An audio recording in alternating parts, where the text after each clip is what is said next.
Hi everyone! Today we're going to learn how to read music. But before we jump into sheet music, we need to understand what music is actually made of. Music has three essential elements: melody, rhythm, and harmony. That's it, just three. Don't worry about the terms. You don't need to memorize anything right now. Just understand the idea. Melody came from the natural rise and fall of our voices. When I say, "Hello, I'm Cha-Cha," you can hear the pitch going up and down. That contour became melody. Rhythm came from movement, the way we walk, talk fast or slow, breathe, or speak with different speeds. Harmony began when multiple people produced different pitches at the same time. Higher voices, lower voices, all blending together. These three elements gave birth to the system we now call sheet music. Now, let's talk about melody and how it appears on sheet music.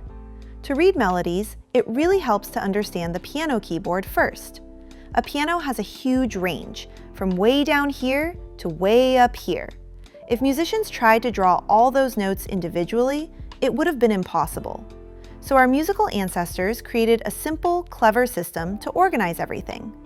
Let's start with something you've probably already noticed: the repeating pattern of 2 black keys and 3 black keys. Look at the group of 2 black keys. The white key just to the left of that group is C. Play it with me. This is C. Now, before we go further, just know C is not the only place a scale can start. We're starting here simply because it's the easiest reference point for beginners. In music, you can start on any note. Think of C as our home base for training. From C, the pattern goes C, D, E, F, G, A, B, C. And going downward, C, B, A, G, F, E, D, C. If you want to practice, pause the video and try writing them out.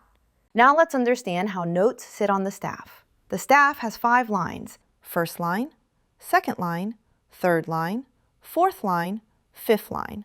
And the spaces between them are first space, second space, third space, fourth space. The staff has 5 lines, and the spaces between those lines also matter. We use these lines and spaces to place all the notes like C, D, E, F, G, A, and B. A note can sit on a line, where the line cuts through the center of the note, or it can sit in a space, resting comfortably between 2 lines. When you keep this in mind, it becomes much easier to understand why some notes hang on the lines and why others sit in the spaces. Now, let's connect this to the staff. If I draw a circle on the second line, that note is G. From there, G, F, E, D, C. Once we go below the staff and run out of lines, we add a tiny extra line called a ledger line. And here's an important point. Ledger lines only exist for the notes. If the note wasn't there, the little line wouldn't exist. That small extra line gives us middle C. Middle C is super important because it sits exactly between the treble clef and bass clef. It connects both worlds. Now let's go upward. G, A, B, high C. That high C is the top of the 1 octave range we're learning today. And the symbol you see at the beginning, that fancy and looking sign, is the treble clef. You don't have to memorize the name. Just know the treble clef tells us where all these notes belong. Without it, the notes lose their meaning. Let's match the notes to the keyboard. C is here, D is here, F. This step is really important because music reading is not just visual. It's a 3-step process: eyes, brain, fingers. That connection is what turns sheet music into real sound. What you learned today: only this 1 octave range. Don't try to learn the whole keyboard today. Don't aim for perfection. Your goal is not to memorize. Your goal is to get familiar. Repetition will take care of the rest. Start small, enjoy the process, and you'll make progress way faster than you think.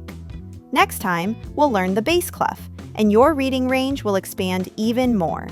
Thanks for watching, and I'll see you in the next lesson. Bye!